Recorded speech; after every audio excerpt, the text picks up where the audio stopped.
প্রথমেই আপনাদেরকে অল্প একটু ভিডিও দেখালাম, পুরো ভিডিওটি দেখাবো। তার আগে আপনাদের জানাবো যে আমরা প্রতিনিয়তই যাচ্ছি কোনো না কোনো শপিং কমপ্লেক্সে কিছু না কিছু শপিং করার জন্য।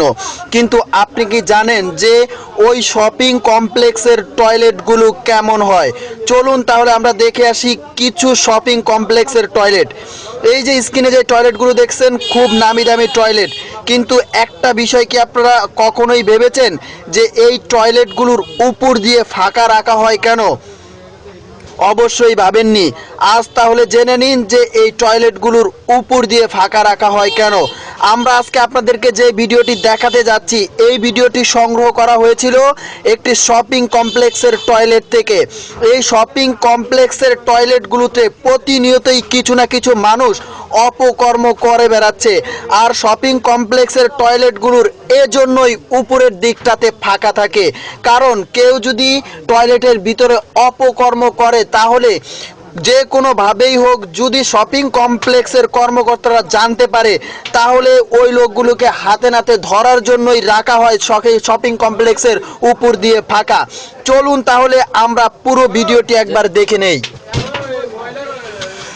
আজকের ভিডিওটিতে আপনাদেরকে দেখাবো যে শপিং কমপ্লেক্সের ভিতরে একজন নারী এবং একজন পুরুষ অপকর্ম করার সময় হাতে নাতে ধরা খেয়েছে।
আমরা তো এইভাবে বাড়িতেছেন কি লিগা?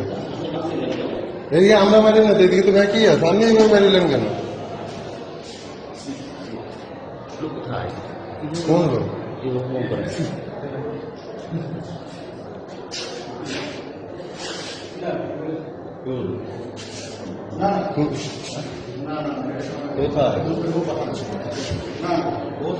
ভিতরে দরজা লক করে, দরজা লক করে।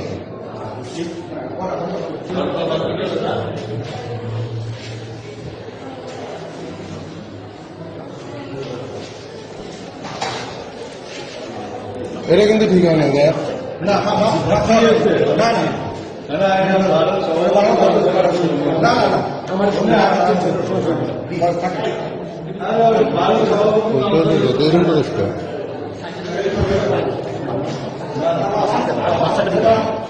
দাঁড়ান এদিকে।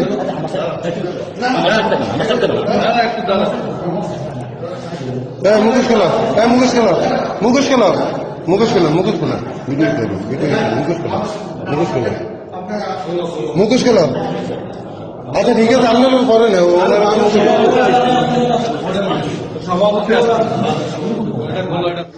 প্রিয় দর্শক, আশা করি ভিডিওটি দেখার পরে আপনারা অনেক কিছু বুঝতে পেরেছেন। আমরা প্রতিনিয়তই টয়লেট ব্যবহার করে থাকি আমাদের প্রয়োজনীয় কাজে, কিন্তু এই লোকগুলো কি করেছে, তাদের কোন প্রয়োজন মিটিয়েছে এই টয়লেট দিয়ে আপনারা অবশ্যই ভিডিওতে দেখেছেন। তাদের অপকর্ম দেখে আমি চমকিত হয়ে গিয়েছি। আপনাদের কাছে কেমন লেগেছে অবশ্যই আমাদের কমেন্টে জানাবেন। আর একটা কথা মনে রাখবেন যে এরপরে কেউ যদি টয়লেটে এই ধরনের অপকর্ম করতে চান, সেই সকল ভাই বোনদের দৃষ্টি আকর্ষণ করে বলছি এই ধরনের কাজ থেকে সাবধান থাকবেন, কেননা প্রতিটি টয়লেটের উপরেই অংশটাই ফাঁকা রাখা হয়। আর একটা কথা মনে রাখবেন যে আমরা প্রতিদিনই যেই কাজ করি না কেন, আমাদের প্রত্যেকটি কাজই যদি ভালো না হয় তাহলে একদিন না একদিন আমাদের মন্দ কাজগুলো প্রকাশ হবেই। তার জন্য সকলের দৃষ্টি আকর্ষণ করে বলছি, সর্বসময় ভালো কাজ করার চেষ্টা করবেন, ভালো কাজের সাথে থাকবেন। এখনকার ভিডিও এই পর্যন্তই, পরবর্তী ভিডিওতে আবারও আসবো। সে পর্যন্ত সবাই ভালো থাকবেন, নিজের খেয়াল রাখবেন, চারপাশের চোখ কান খোলা রাখবেন যাতে কোনো অপকর্ম না হয়।